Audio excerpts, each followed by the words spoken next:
안녕하세요. 장동선입니다. 점심시간이 됐는데 다들 맛있게 밥은 먹고 오셨나요? 점심 맛있었나요? 이렇게 존재의 이유라는 거창한 제목이 있는 강연이긴 한데 사실 어쩜 제 아내는 저보고 맛있는 거 먹기 위해서 산다고 얘기할지도 몰라요. 사실 우리 모두에게 가장 큰 즐거움을 주는 것 중에 하나는 큰 것들이 아니라 일상의 소소한 것들이기도 하잖아요. 맛있는 음식을 먹는 것, 재미있는 걸 하는 것. 그래서 오늘은 그 이야기를 한번 풀어보려고 왔습니다. 무대가 크네요. 오늘 원래 여러분하고 좀 개인적인 얘기, 과학 얘기만이 아니라 존재의 이유라고 했을 때 나는 왜 사는가라는 질문, 이러한 거에 대해서 제가 여러분과 좀 개인적인 이야기도 하려고 했었는데 예, 알겠습니다. 예, 방금 제가 프롬프터를 받았어요. 제 강연 자료가 뜨질 않는데요. 그래서 준비한 강연 자료 없이 지금 여러분과 바로 말로만 진행을 해야 될 것 같습니다. 어떻게 보면은 살다 보면 우리가 예측하지 못한 사건들이 많잖아요. 저 같은 경우는 그런 일들이 유난히 많은 편인데 오늘도 그런 날이네요. 강연 자료를 1시간짜리를 준비하고 하나도 없이 이야기를 풀어나가야 되는 상황. 예.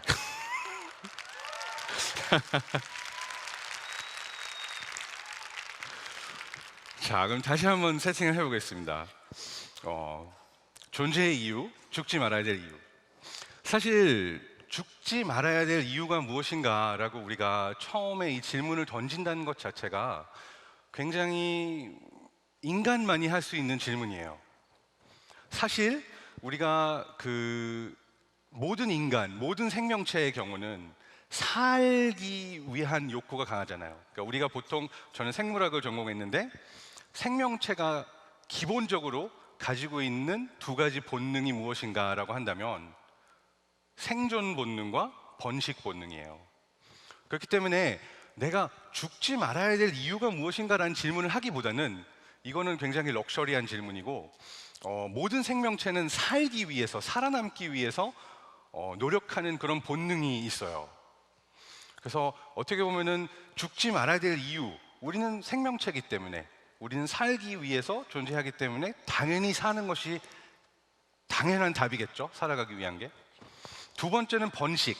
내가 살아가다가 나 혼자만의 삶이 있는 것이 아니라 아이를 낳고 내 후세대를 위해서 나라는 존재의 일부를 DNA의 형태로건 유전자의 형태로건 아니면 교육을 해서 내가 가지고 있는 가치관의 형태로건 전달하기 위해서 사는 게 두 번째 이유.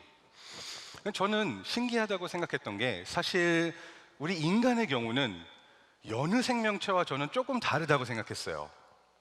그 이유 중에 하나는 우리가 생존 본능이라고 한 것이 있고 번식 본능이라고 한 게 있는데 사실 이 두 가지 본능에 따르지 않고도 살 수 있는 게 인간이거든요. 대표적인 예를 들자면 우리는 모두 생존하고 싶어 하지만 저는 그런 예들을 볼 때마다 가슴이 찡한 게 엊그저께도 뉴스에서 봤어요. 어느 분이 자동차 사고가 나서 차에 갇혀 있었는데 버스 기사님이 갑자기 그걸 보고서는 차를 세우고 뛰어나와가지고 불타는 차 안에 들어가서 자기가 불타는 것도 모르고 그 사람을 건져냈어요. 이 경우에는 사실 자신의 생존 본능을 무시한 행동이라고도 볼 수가 있는 거죠. 그리고 우리가 뭐 번식이라고도 할 수 있지만 사실 나와 상관없는 다른 사람을 위해서 내 존재를, 내 생명을 희생할 수도 있다는 거는 굉장히 대단한 거예요. 근데 우리 인간은 그게 가능하다는 점에서 그것이 첫 번째로 특별하다고 할 수가 있고요. 두 번째는 번식이라고 했는데 어떻게 보면 우리가 번식을 위해서 큰 즐거움을 느끼기도 하고 또 어떻게든 번식을 하기 위한 노력을 많이 하는 사람들도 있죠. 번식이라고 하니까 좀 굉장히 여러 가지 생각이 떠오르는 단어긴 한데 그렇지만 우리 인간의 경우는 이 두 가지를 하지 않고도 또 다른 질문을 가지고 살 수가 있어요. 자, 제가 다시 뇌 안에서 두 번째 모델 세팅됐습니다. 제 강연이 준비가 됐다는군요. 자, 첫 번째. 그러면 다시 시작하겠습니다. 생존과 번식의 욕구를 가진 것 외에 인간이 또 하나 갖고 있는 게 있는데, 같은 얘기가 강연에도 나올 거예요. 한번 강연대로 시작을 하도록 해볼게요. 자, 첫 번째 장을 보면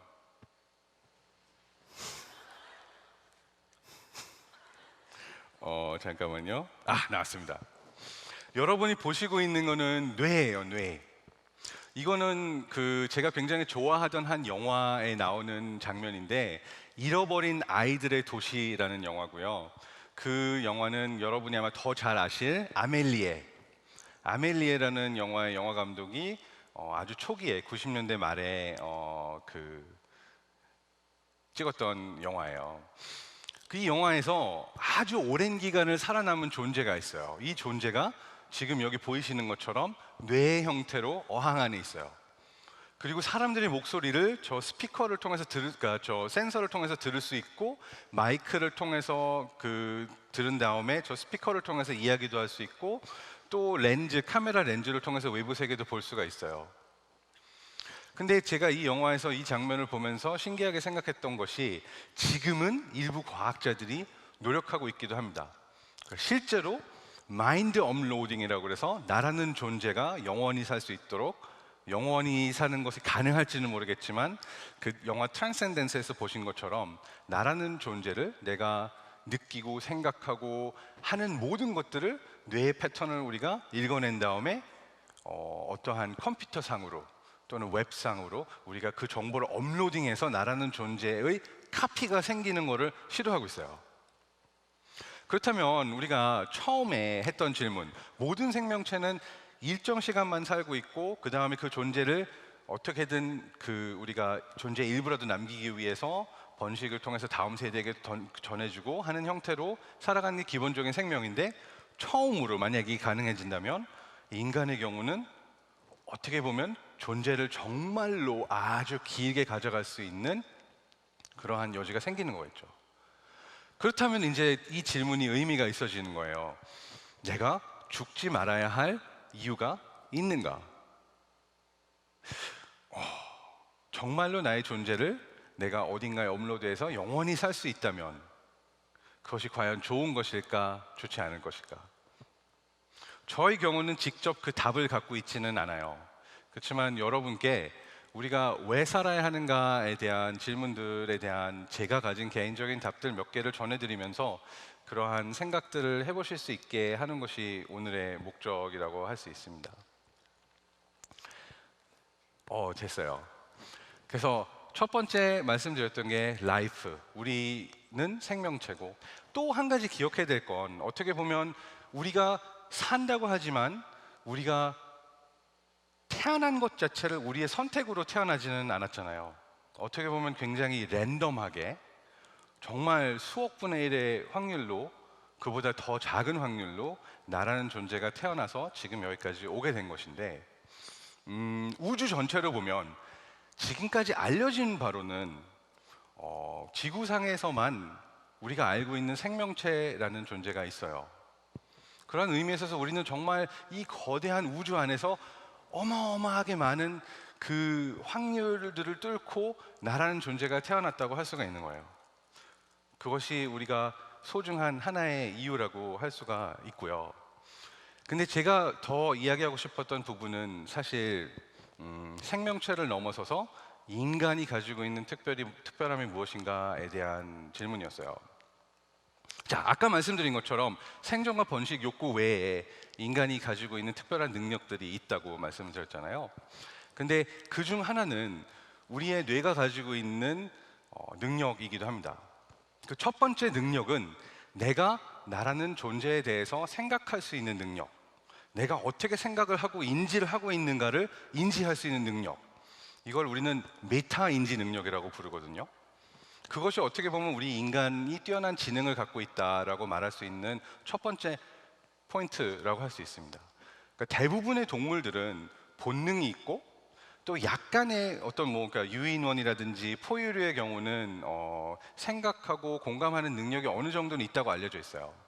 그렇지만 내가 어떻게 생각을 하는지, 내가 어떻게 느끼는지, 나 자신을 실제로 내가 하고 있는 행동을 시뮬레이션 해가지고 그것에 대해서 생각해 볼 수 있는 존재는 인간밖에 없다고 할 수 있어요. 여태껏 알려진 바로는. 그래서 바로 우리가 지금 오늘 가지고 있는 질문, 존재의 이유, 내가 죽지 말아야 할 이유가 무엇인가, 이 질문을 할 수 있는 능력은 우리의 지능 때문이고, 그리고 우리가 어떻게 생각하고 있는가, 어떻게 살고 있는가에 대해서 스스로 메타인지를 할 수 있기 때문에 이런 질문을 던질 수 있는 거겠죠. 그런데 이러한 지능이 이렇게 메타인지를 하면서 우리 자신에 대해서 돌아볼 수 있는 능력이 어떻게 생겨났는가라는 질문을 해보면 더 흥미로워요. 그러니까 바꿔서 말하자면 인간의 뇌가 수만 년, 수십만 년, 수백만 년을 거치면서 진화해 왔는데, 이 진화해 오는 그 기간 동안에 갑자기 인간의 지능이 아주 급작스럽게 발전하던 시기가 있었다고 해요. 그러니까 계속해서 똑같은 속도로 발전해 왔던 것이 아니라 인간의 지능이 이렇게 급격하게 진화했던 그러한 시기가 있었는데, 그 시기가 언제였는가를 살펴보는 게 재밌다고도 할 수 있어요. 그래서 일단 질문을 던져봅니다. 우리의 지능은 어떻게 발달했을까요? 이 질문에 대해서는 여러분도 잘 알고 있는 한 분이 이미 답변을 했었어요. 찰스 다윈이 성선택설, 섹슈얼 셀렉션이라는 가설을 세웠었어요. 1871년도에 썼던 책에서 이 생각을 했는데, 간단해요. 다윈이 생각하기에는 지능은 굉장히 섹시한 거였어요. 그러니까 어떠한 여성도 똑똑한 남자를 봤을 때 끌리지 않을 수가 없겠다, 이런 생각을 한 거죠. 그래서 더 똑똑한 남자들이 여성에게 선택을 많이 받고, 그렇기 때문에 지능이 점점 더 발달했을 거다. 제 생각에 찰스 다윈은 홍대나 이태원 압구정 클럽에 가본 적이 없는 것 같아요. 이렇게 많이 놀아보지 않았을 수도 있고요. 제가 주로 본 바에 의하면 똑똑한 남자도 인기가 있을 수는 있지만, 사실 몸짱, 얼짱, 그보다는 더 유머가 있는 남자, 어떻게 보면은 그 지능 외에 다른 많은 것들이 더 많은 선택을 받게 한다고 저는 느꼈어요. 이게 개인적인 느낌이었고요. 그쵸? 피아노 치는 거 정도는 괜찮을 수도 있어요. 맞아요. 그것도 좋은. 근데 그건 또 피아노 치는 능력은 지능과 관련이 있으니까 선택을 받는다고도 볼 수 있겠지만, 크게 보면 사실 과학적으로도 지능이 그러니까 여성이 남성의 지능을 선택했기 때문에 우리의 지능이 발달한 건 아니라는 게 알려져 있어요. 자, 찰스 다윈은 이렇게 생각한 거예요. 남성의 지능은 마치 공작새의 아름다운 꼬리와 같기 때문에 더 많은 여성들이 그 지능이 뛰어난 남성을 선택하게 되면은 그것이 더 발전했을 것이다. 근데 이것을 부정할 수 있는 과학적 사실이 있어요. 만약에 성선택설이 사실이라면, 여성이 선택하고 남성은 선택을 받는 입장이었다면, 그렇다면 사실 남성과 여성 사이에 지능 차이가 존재해야 돼요. 왜냐하면 공작새의 경우도 수컷과 암컷의 경우가 꼬리가 다르잖아요. 선택을 받는 쪽은 그 꼬리가 점점 더 멋있게 진화하는 방향으로 가지만, 선택을 하는 쪽은 그런 발전할 필요가 없잖아요. 근데 어느 나라에서, 정말 많은 나라들을 놓고 수많은 인간들을 놓고 우리가 지능의 차이를, 남성과 여성의 차이를 본다고 한다면 유의한 차이가 없어요. 물론 여러분이 생각하기에 언어 능력이 다르다, 공간 지각 능력이 다르다, 뭐 이렇게 지능이 특화된 어떠한 분야가 다르다는 얘기는 알고 있으실 수도 있고 읽으실 수도 있어요. 그렇지만 전반적으로 봤을 때 우리가 가지고 있는 지능 전체에 있어서 수많은 샘플들을 봐도 남녀 차이가 없다는 것이 일반적인 과학적 사실입니다. 그 이유는 남성과 여성 사이의 차이보다 개인 차가 더 크기 때문이에요. 그러니까 우리가 그룹 차이가 있다고 말하기 위해서는, 사실 우리는 지능이 더 뛰어난 사람도 있고 그렇지 않은 사람도 있고, 보통 한 사람마다 개인 차가 아주 크잖아요. 근데 그 개인 차보다 그룹차가 남성 또는 여성 이 그룹차가 더 커야지만 우리는 남성과 여성 사이의 지능차가 크다고 말할 수 있는데 어떠한 과학적 자료를 봐도 사실 남성과 여성의 그룹차를 입증해 줄 수 있는 자료는 없어요. 그렇기 때문에 성선택설은 틀렸다고 우리는 말할 수가 있는 거죠. 또 다른 가설이 있었어요. 두 번째 가설은 어떤 physical environment, 그러니까 우리 주변의 환경의 영향에 의해서 지능이 발달했다.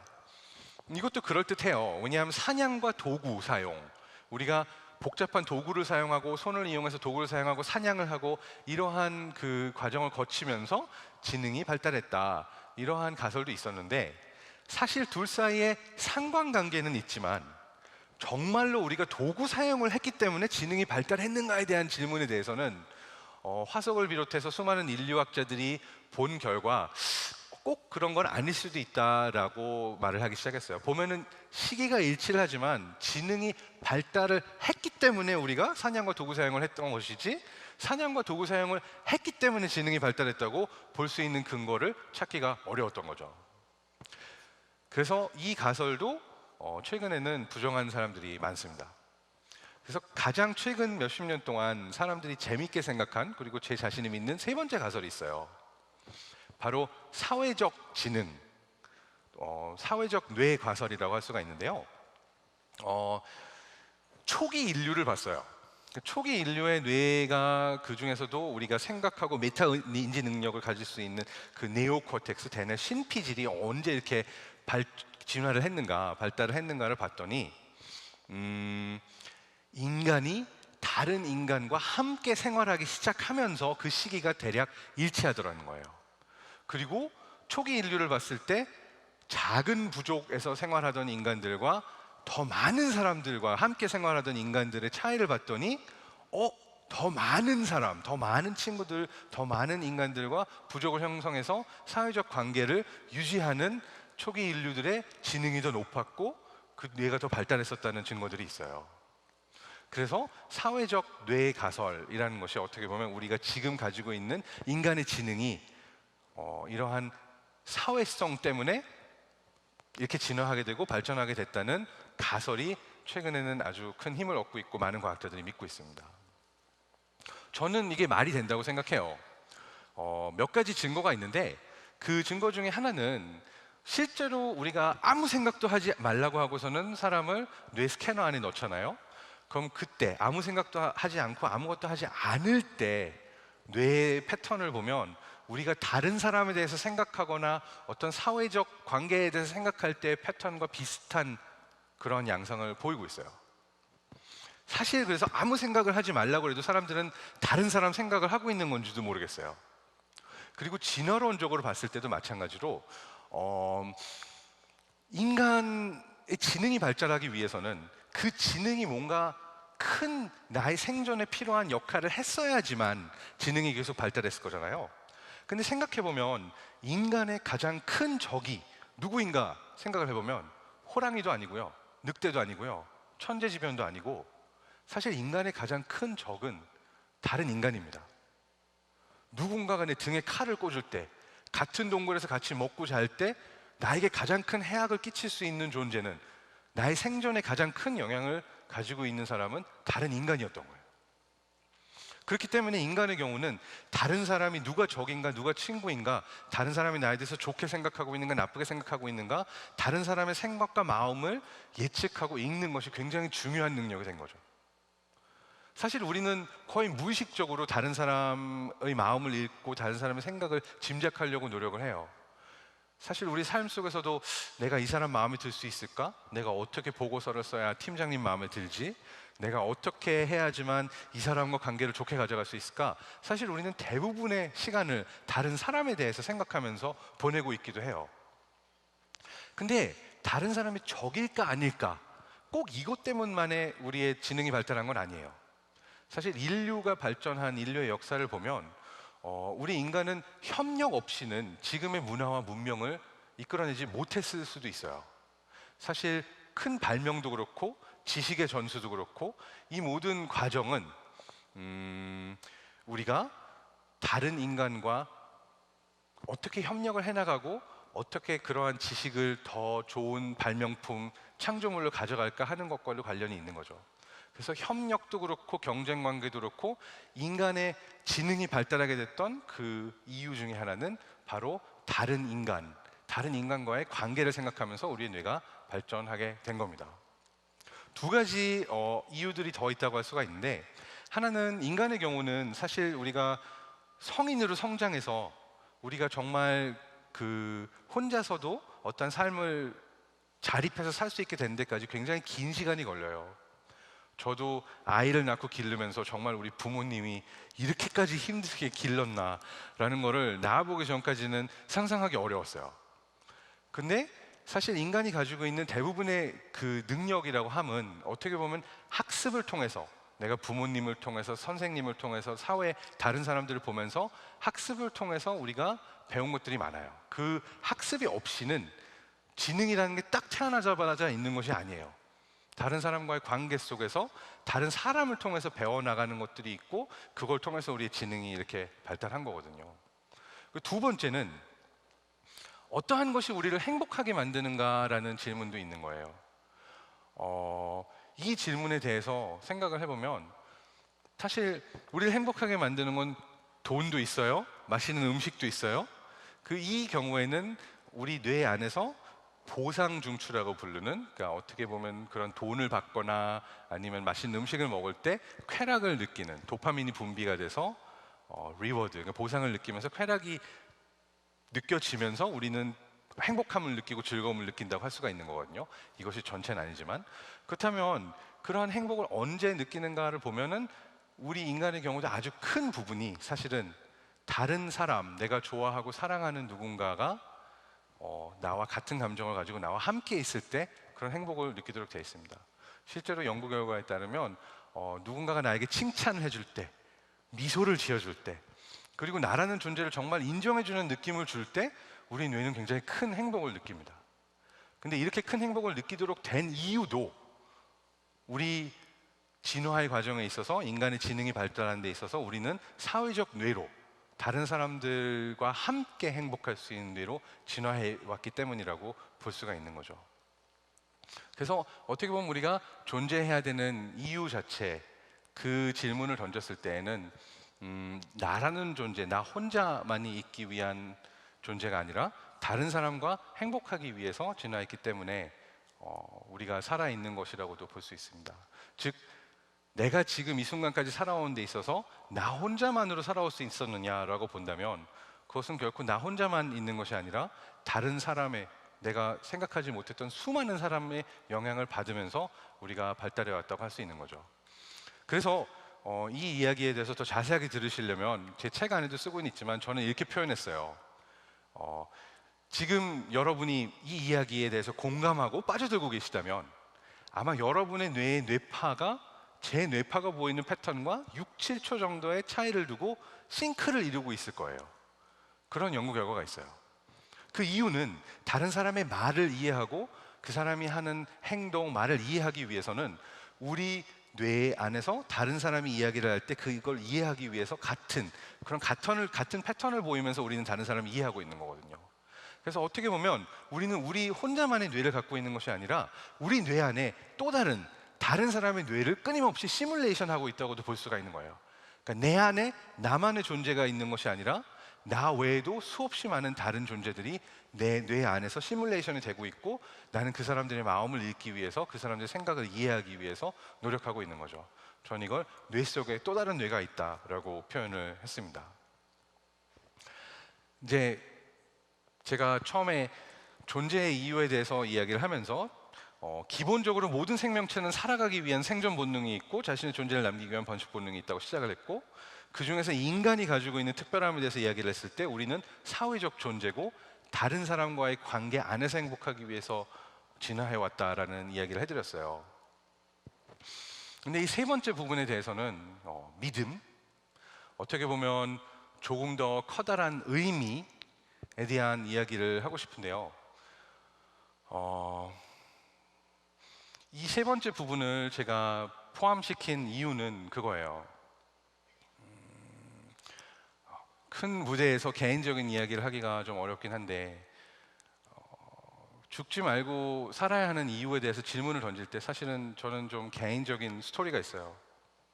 그 이유는 제가 예전에 한 10년, 20년 전에 아주 힘들 때 내가 왜 살아야 하는가에 대한 질문에 대해서 답이 보이지 않았을 때가 있었어요. 사실은 너무나 당연하게 지금 방금 말씀드린 어떤 과학적 팩트에 의하고 생물이라고 한다면 살아야 되는데 그런 순간들이 있는 것 같아요.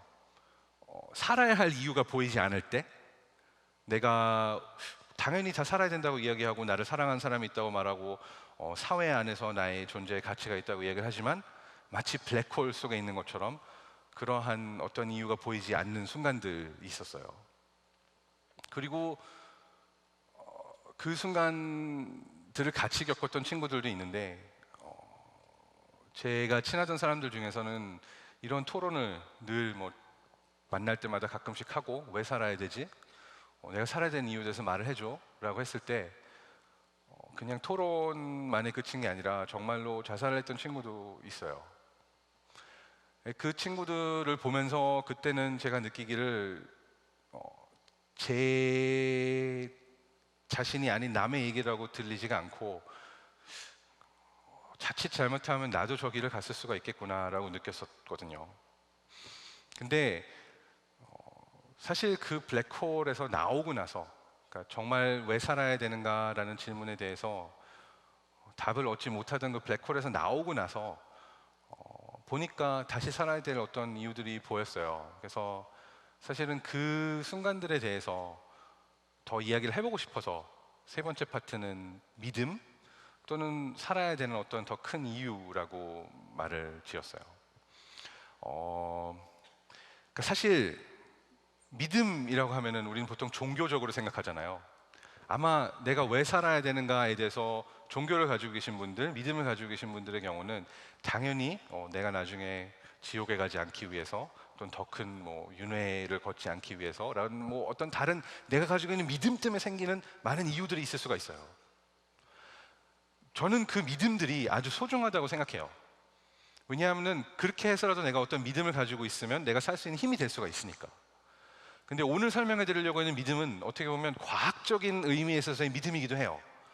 이러한 어떤 신앙적인 의미에서의 믿음이 아니라 그 믿음이 내 안에, 내 뇌 안에서 어떻게 존재하는가에 대한 얘기도 드리고 싶은데 그에 앞서서 제가 굉장히 좋아하는 어떤 비유를 하나 드리고 시작하고 싶어요.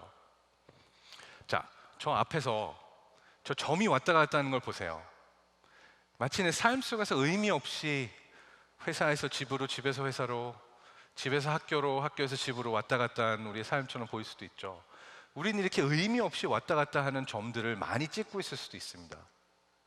여기서 저기로, 저기서 여기로 큰 의미 없이 그냥 왔다 갔다 하는, 그냥 살고 있는 게 큰 의미 없이 왔다 갔다 어떤 동선들을 걷고 있는 그런 느낌을 받을 수가 있죠. 근데 이 점 하나하나가 모이고 수없이 많은 길들이 만나면 그 점들 안에서 새로운 패턴이 보이기 시작해요. 점 하나만 왔다 갔다 할 땐 보이지 않던 그 점들이 하나하나가 모이니까 더 큰 어떤 원으로 보이죠. 저는 이 어떻게 보면 착시 현상이라고 할 수 있는데 이 영상이 그냥 재미로 보긴 했지만 그 안에 되게 큰 의미가 있다고 느꼈어요. 첫 번째는 제가 전공했던 뇌인지 과학 안에서 우리가 연구하는 질문이 그거예요. 점이 하나하나 왔다 갔다 하는 건데 이게 모이면 왜 또 다른 어떤 패턴으로 뇌가 인지를 할까? 근데 그 이유는 뇌가 사실은 외부에서 수많은 자극들을 그냥 물리적 자극으로만 받아들이는 것이 아니라 그 안에서 어떤 의미를 찾으려고 노력하거든요. 점과 점이 모여가지고 어떤 의미 있는 그런 모션, 움직임을 보이게 되면 이건 원이라는 모션으로 보이는 거예요. 그래서 그것들이 모이면은 뇌는 더 큰 의미를, 그 안에서 더 큰 의미를 이해하기 위해서 노력을 합니다. 근데 어떻게 보면 우리의 삶도 비슷해요. 우리의 삶 안에서 첫 번째 점 찍힌 거, 내가 태어난 이유는 사실 나의 선택과는 무관하게 다른 두 사람의 만남으로 생긴 첫 번째 점이잖아요. 의미 없을 수 있어요. 그 다음에 내가 어느 학교에 가고 어떻게 공부하고 이 부분에 있어서 사실은 부모님이 어떤 삶을 살고 있었느냐에 따라서 더 선택이 되기 때문에 나의 선택도 일부가 들어갈 수는 있지만 사실 또 다른 점이 찍히는 거죠. 그래서 내가 어느 학교를 다니고 어디서 살고 어떤 경험을 하고 수없이 많은 점들이 찍히고 있는데, 사실은 어느 정도 살다가 봐도 그 점들의 의미가 느껴지지 않을 수가 있어요. 내가 왜 살고 있는가? 내가 왜 이런 점들을 삶 속에서 찍으며 살고 있지? 근데 그 비유를 가지고 저는 굉장히 감동적인 어떤 강연을 들었던 적이 있는데, 바로 여러분 잘 아시는 스티브 잡스의 2005년도 스탠포드 강연이 그래요. 제가 이 강연 전체를 여러분께 들려드릴 수는 없어서 그냥 소개만 하고 들어가는데, 그 강연 처음에 스티브 잡스가 자기 굉장히 개인적인 이야기로 시작을 해요. 자기가 어떻게 입양아로 자라나게 됐는지, 대학교를 중퇴하게 됐는지, 그리고 나서 어떻게 보면 의미 없이 정말 그냥 여러 가지들을 하게 됐는지, 그러면서 얘기를 하는 거예요. 이 모든 것들은 connecting the dots, 내 삶의 여러 점들을 연결하는 것과 같다. 그리고선 얘기를 하죠. 저기서 보이는 건 You can't connect the dots looking forward. You can only connect looking backwards. 그래서 내가 살아가고 있는 내 삶의 여정 안에서는 이 점들의 패턴이 보이지 않지만, 지나가고 나서 내가 그 길을 가야지만 돌아봤을 때 보인다는 거예요. 자기가 살았던 모든 삶에서 의미 없어 보이던 그 점들 하나하나도 나중에는 어떤 의미가 생겼다는 걸 이야기하는 그런 스피치였는데, 저는 크게 동감했습니다. 그리고 여기서 말하는 한 가지 메시지가 더 있어요. 그것이 결국 어떤 패턴이 되든 믿음을 가질 필요가 있다. 그 내 삶 속의 점들 하나하나가 더 큰 어떠한 패턴으로 만들어질 거라는 믿음을 가지고 있어야 나는 그 믿음의 일부가 돼서 그런 패턴을 만들 수 있을 것이다 라는 이야기를 했어요. 그래서 여기서 제가 가져갔던 키워드도 그거예요. 우리 삶, 어떻게 보면 랜덤하게 찍혀가는 점들이지만 그 점들이 모여서 어떠한 더 큰 의미 있는 패턴을 만들 거라는 믿음이 중요하다. 자, 그 믿음이 어떻게 우리 뇌 안에서 중요한지 제가 설명드린다고 했잖아요. 사실 믿음이라고 그러면은 굉장히 추상적인 어떤 것 같아요. 신에 대한 믿음, 성공할 거라는 믿음, 뭐 사람에 대한 믿음. 근데 가장 최근 10년, 15년 동안의 어떠한 과학적 발견들을 보면 그 믿음이라는 게 정말 물리적으로, 신체적으로 우리 뇌 안에 존재하는 어떤 것이라는 것을 과학자들이 차차 밝혀내고 있어요. 대표적인 예가 플라시보 효과입니다. 저기 보이는 저 알약들은, 여러분이 보시는 저 알약들은 설탕약이에요. 실제로 효능이 없는 그냥 설탕약인데, 사람들한테 이거 약이야, 아픈데 먹어봐 라고 주면 실제로 효능이 있거든요. 실제로 아픈 것이 어느 정도 나아요. 근데 왜 낫는지, 어떻게 낫는지, 그 뇌 안에서의 신경 분비계에서 이제 내가 낫는다고 믿으면은 실제로 활성화가 돼서 정말로 아픔을 덜 느끼게 되고 하는 그런 원리들이 있는데, 이것이 정말로 실제로 존재하는 그러한 메커니즘입니다. 뭐 이런 예를 들 수가 있어요. 그러니까 이렇게 예를 들면 바로 이해가 가실 수도 있는데, 아편 환자들, 아편은 마약이잖아요. 아편 환자들은 마약을 복용해야지만, 아편을 복용해야지만 삶에서의 행복과 쾌락을 느낄 수가 있어요. 근데 굉장히 위험한 건, 내가 이 마약을 한 번 복용하고 나면 그 다음에는 삶에서 느낄 수 있는 어떤 기쁨보다도 이 마약에서 얻는 기쁨이 더 커요. 사랑한 사람을 봤을 때보다도, 맛있는 음식을 먹었을 때보다도, 내가 커다란 성공을 해서 어떤 성취감을 얻었을 때보다도 이 마약을 했을 때 느끼는 기쁨이 더 큰데, 이런 기쁨을 더 많은 양의 마약을 복용하지 않고는 다시는 경험할 수가 없는 거예요. 정말 무서운 거죠.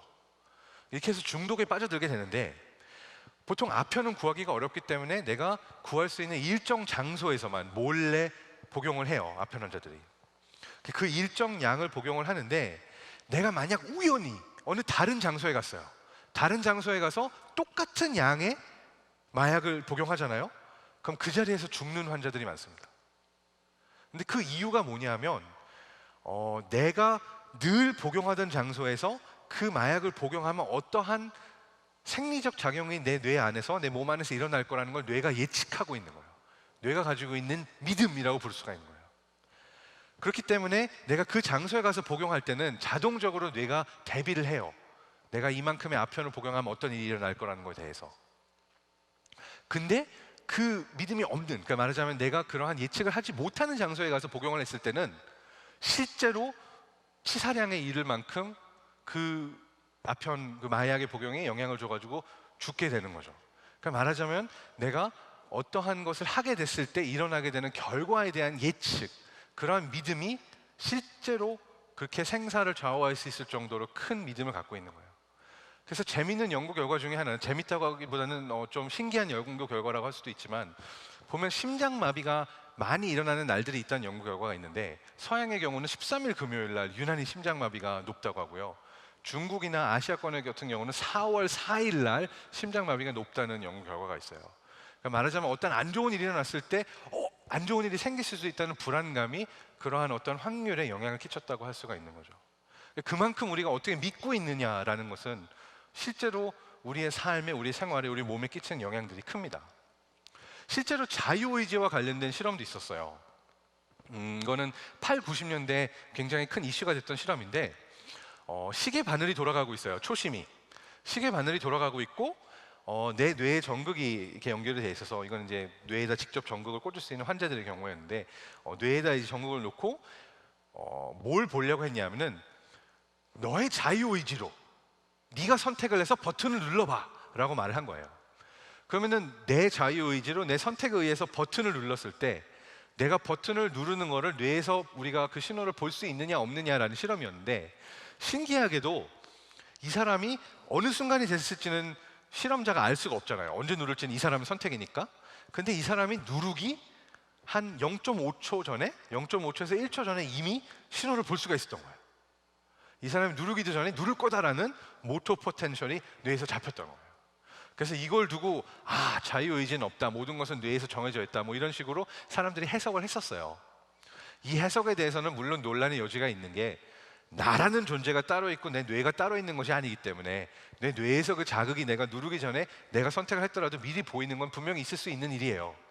근데 이보다 더 신기하다고 제가 생각했던 실험은 무엇이었냐면, 사람들한테 미리 텍스트를 줘요. 너는 자유의지가 있다, 없다라고 믿을 수 있는, 모든 것은 결정되어 있고 너의 선택은 아무 의미가 없는 거야, 그건 랜덤한 선택이야 라고 사람들에게 책을 읽고 오 그런 거구나 라고서 믿게 만들고, 그리고 나서 이 실험을 하잖아요. 그러면은 이 자유의지로 누를 때 나는 그 모터 펀체션의 신호가 마치 자유의지가 사라진 것처럼 약해지거나 없어져요. 그러니까 이게 정말 신기한 건데, 내가 어떻게 자유의지에 대해서 믿느냐 믿지 않느냐에 따라서 내 자유의지의 신호를 측정할 수 있는 그 신호 자체가 사라지고 사라지지 않고가 일어나는 거예요. 그만큼 그 믿음이라는 것 자체는 내 뇌 안에서의 신호도 실제로 바꿀 수 있는 그런 영향을 끼치는 거예요. 그래서 저는 이걸 조금 더 커다란 의미로 가져가려고 한다면, 우리가 가지고 있는 믿음에 대한 의미는 어떻게 보면 다른 생명체에게서도 볼 수가 있어요.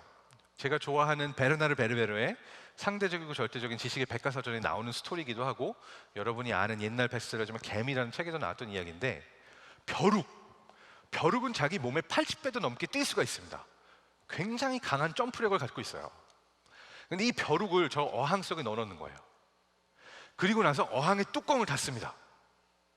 그러면 벼룩은 자기 몸의 80배를 뛸 수가 있는데, 빵 뛰면은 머리가 부딪혀서 얼마나 아파요. 빵 부딪히면서 막 머리가 깨진 듯 아프겠죠. 이렇게 뚜껑을 하룻밤 동안 닫아 놓습니다. 그리고 나서 다음날 뚜껑을 열잖아요. 그럼 이 벼룩은 뚜껑이 열렸음에도 불구하고 뚜껑에 안 닿을 만큼만 뛴다고 합니다. 어떻게 보면 내가 저 뚜껑을 뚫고 나갈 수가 없고, 내가 저게 자꾸 부딪히면 아플 거라는 믿음이 생긴 거고, 그렇기 때문에 그 밖으로는 뛰지 않는 거죠. 비슷한 얘기가 한 스님의 책에 나옵니다.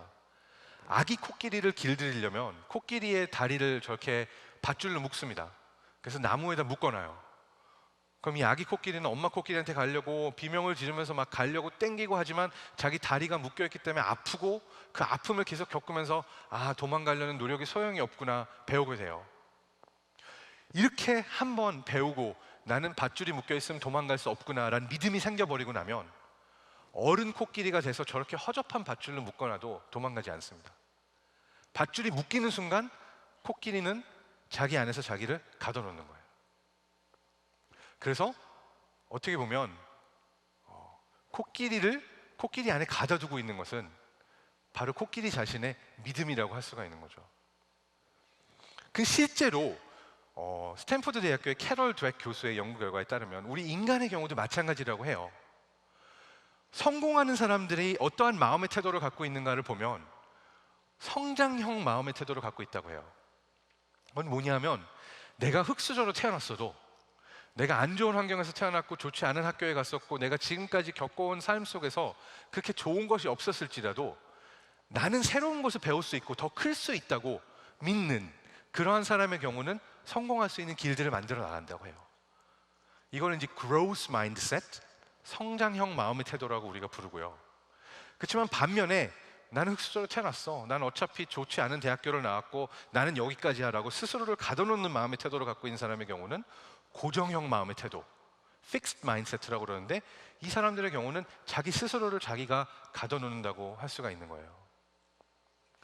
그래서 어떻게 보면 살면서, 살기 위해서 가지고 있어야 될 것들 중에 하나는 믿음이라고 할 수도 있는 거예요. 근데 그 믿음이라는 것이 사실 내 혼자 만들기는 어려운 부분도 있어요. 그래서 저는 아까 말씀드렸던 인간은 사회적 뇌를 가지고 있고 또 믿음이 중요하다를 합쳐서 보면은 이런 결과가 나와요. 누군가가 할 수 있다라는 희망을 줄 수 있는 것은 다른 사람이 나에게 난 널 믿어, 할 수 있을 거라고 생각해 라는 사람이 진심으로 한 명, 두 명, 진짜 한 명만 있어도 다행이고, 두 명, 세 명 있으면 정말 나는 행복한 존재라고 할 수가 있고, 누가 나를 믿는다라는 것이 굉장히 중요한 힘이 될 수 있어요. 왜냐하면 우린 사회적 뇌를 가졌기 때문에 다른 사람이 정말로 나를 믿어주는 것, 나에게 그런 말을 해준다는 것이 실제로 힘이 돼요. 없던 믿음도 생기게 할 수가 있어요. 그래서 제가 이 믿음 부분에 대해서 이야기를 할 때 제가 힘들었을 때 얘기를 했잖아요. 사실은 살지 않으려는 시도들을 했던 적도 있어요. 다행히 실패하긴 했지만 그런 정말 실수를 반복했던 때가 있었는데, 그때 거기서 빠져나올 수 있도록 도움을 줬던 거는 예전에 힘들어하던 친구에게 제가 그런 말을 했었는데, 괜찮아, 새로운 환경으로 가고 새로운 시도를 해봐, 너는 다시 새로운 길을 갈 수 있을 거야 라고 얘기해줬던 친구가 나중에 제가 힘들 때, 사실 그럴 때가 있어요. 밖에 나가서 사람을 만나기도 힘들고 어딘가에서 빠져나와서 무언가를 하기에도 무력하고 잠만 자고 싶고 그냥 그런 삶을 가졌던 때가 있었어요. 제 20대 중반에, 10대 중반에 2번 이상. 근데 그때, 그렇죠, 그때 이제 어두운 방 안에서 어디 나가지도 않고 혼자 우울한 글만 쓰고 막 우울한 음악만 듣고 그러던 시기에 억지로라도 그 문을 열고 들어와서 난 널 믿어, 새로운 걸 해봐 라고 손을 잡아주고 넌 할 수 있어 라는 이야기를 해줬던 친구의 말이 힘이 돼서 저는 하나의 시도를 했어요. 근데 그 하나의 시도로 어둡던 곳을 찍고 나와서 보니까 새로운 힘이 생기더라고요. 제가 아마 알쓸신잡에서 얘기했던 비유 중에 하나가 그 시기에 제가 느꼈던 비유 중에 하나이기도 해요. 그 시기에 제가 썼던 글이기도 해요. 갑각류. 제가 그때 이제 생물학 학생이었고 학부생이었고 해부 수업을 하는데 우리가 이제 척추동물과 갑각류 차이를 배웠었어요. 척추동물은 인간, 포유류, 안에 뼈가 있고 바깥은 말랑말랑한 우리 그런 존재들이죠. 근데 갑각류의 경우는 바깥이 딱딱한 껍질로 이루어져 있어요. 키틴으로 이루어진 딱딱한 껍질로 이루어져서 그때 이제 생물 시간에 저희가 풀었던 문제는 그런 것도 있었어요. 어떻게 성장을 하는가. 근데 재밌는 게 이 갑각류는 성장을 하기 위해서 개, 가재, 이 딱딱한 껍질을, 허물을 벗고 나와요. 곤충도 그렇지만 성장하기 위해서는 내 허물을 벗고 나와서 한동안 굉장히 약한 존재가 돼 있어요. 아주 말랑말랑해서 그때 잡아먹히면 끝나고 진짜 어딘가에 스치기만 해도 상처가 나고 다치는 그런 나약한 존재로 있다가 천천히 껍질이 다시 생기기 시작하는데, 사실은 이 가장 나약한 존재일 때 가장 많이 성장하고 자라고 있는 거예요. 그 성장을 다시 해서 내가 가장 약한 순간일 때 커서 딱딱한 껍질이 생겨야 이제 성장을 하는 건데, 내가 지금 느끼고 있는 어떠한 내 방패라고 생각할 수 있는 것, 내가 여기서 편안함을 느끼고 있는 내 벽 안에 나를 가다 놓고 있으면 어느 정도는 편안할 수 있어요. 그렇지만 성장을 할 수가 없는 거죠. 그래서 제가 그 갑각류를 보면서 느낀 게, 사람은 몸은 척추동물이지만 마음은 갑각류에 가깝지 않을까. 왜냐하면 우리도 가장 아프고 가장 힘들 때 성장하고 있으니까 라고 생각을 했고, 근데 그렇게 성장하기가 쉽지가 않은 게, 나오면 잡아먹힐 것 같고 내가 나올 수 있는 힘이 없잖아요. 근데 그때 넌 성장할 수 있어, 클 수 있어 라는 힘을 줄 수 있는 게 어떻게 보면 다른 사람, 가까운 사람 누군가의 한마디입니다. 그래서 저는 여러분께 그런 말을 가까운 사람에게 많이 해드리라고, 존재의 이유가 되드리라고 말씀을 드리고 싶어요. 속으로 아끼고 좋아해도 그런 말들 잘 안 하거든요. 넌 할 수 있어, 넌 성장할 수 있고 새로운 시도를 해봐. 그리고 두 번째는 그거기도 해요. 뭔가 길이 보이지 않을 때는, 지금 죽을 것 같을 때는, 그래 지금 죽을게 라고 생각을 해보세요. 독하게. 지금 죽겠지만 내가 억울하잖아요. 지금 여기서 죽기에는 세상에서 보지 못한 거, 먹지 못한 거, 경험하지 못한 것들이 많은데, 그래 내가 어떻게라도 알바해서든 뭐해서든 세계 여행 한 번이라도 하고 죽는다, 아니면 내가 이 경험이라도 하고 죽는다 라고 어떠한 목표를 가지고 뚫고 나오세요. 나를 힘들게 하는 상황에서 미친 척하고 정말 세상 좋다라고 해보세요. 예? 그러니까 정말 좋다라고 말하면서 그 좋은 세상을 느끼기 전까지 노력을 해보고, 저는 여행도 가보라고 하고 싶고요. 어떻게든 진짜 독한 마음을 먹고 새로운 상황에 가보라고 말씀드리고 싶어요. 저 같은 경우는 그 친구의 한마디를 듣고 새로운 도시로 이사를 갔고요. 제가 하고 있던 생물학에서 또 다른 무엇, 뇌과학을, 인지과학을 공부하기 위해서 미국으로 떠났었고요. 그리고 매 순간 힘들어서 길이 보이지 않을 때는 어떠한 새로운 곳에 가서 새로운 시작을 하려고 노력을 많이 했어요. 그 껍질을 뚫고 나가기 위해서. 그러한 것들이 어떻게 보면 죽지 말아야 할 이유가 될 수도 있고, 그때 중요한 것은 믿음을 가지는 것이고요, 여러분께서 서로에게 그러한 믿음을 주는 것이라고 저는 생각을 합니다. 마지막으로 어떻게 끝내고 싶냐면, 좀 어려울 수 있는데 제가 좋아하고 소중하게 생각하던 글 중에 하나예요. 알베르트 슈바이처 박사, 벌써 이제 거의 100년도 더 된 옛날 사람이라고 할 수 있지만, 아프리카에 가서 불쌍한 사람들, 그러니까 어떻게 보면 그 당시에 정말 인간 취급도 못 받던 사람들에게 의료 기술을 가져가고 인간은 소중하다는 어떤 존엄성을 가지고 행동했던 분인데, 이분이 썼던 독일어 글이 있어요. 제가 이거를 한글로 번역을 해봤습니다. 왜냐하면 제가 가지고 있던 살기 위한 꿈 중에 하나는 자유인이었거든요. 자유롭게 살고 싶다, 내 의지로 살고 싶다. 근데 이게 생각보다 쉽지 않은 일이었는데, 이 글 안에 그런 것이 담겨 있습니다. 난 자유로운 사람입니다. 나에게는 틀을 벗어나서 남과 다를 권리가 있습니다. 나는 새로운 기회를 원하지, 안정을 원하지 않습니다. 나는 국가가 모든 것을 내게 주기 때문에 참기만 하고 견뎌야 하고 무감각해진 그런 시민이고 싶지 않습니다. 나는 차라리 위험을 택하겠으며 늘 무엇인가를 꿈꾸며 그리워하고 그것을 현실로 만들기 위해서 노력하겠으며 설령 난파를 당하더라도 결국은 성공할 것입니다.